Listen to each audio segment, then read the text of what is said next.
26-এর নির্বাচন দেখতে হলে আগে জুলাই বিপ্লবের স্বীকৃতি লাগবে। গণভোট ছাড়া বাংলার মাটিতে আমরা আর কোনো কিছুই হতে দেব না।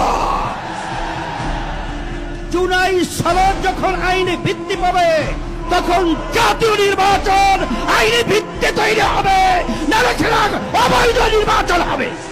যারা জুলাই বিপ্লব মানবেন না তাদের জন্য 26 সালে কোনো নির্বাচন নাই। জাতীয় সংসদ নির্বাচনের পূর্বেই গণভোটের মাধ্যমে জুলাই সনদকে চূড়ান্ত আইনি ভিত্তি প্রদান করতে হবে। শুধু একটা দল বিএনপি, তারা ভোট চায় কখন?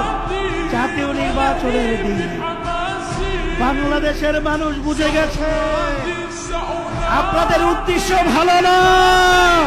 13ই নভেম্বর কোন বাকশালপন্থীকে বাংলার রাজপথে আমরা নামতে দেব না।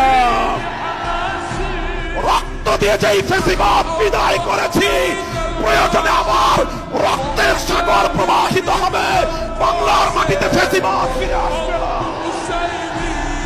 সরকার যদি 8 দলীয় নেতৃবৃন্দের শান্তিপ্রিয় ভাষা বুঝতে ব্যর্থ হয়, যেই ভাষায় বললে সরকার বুঝবে আমরা সেই ভাষাই প্রয়োগ করব।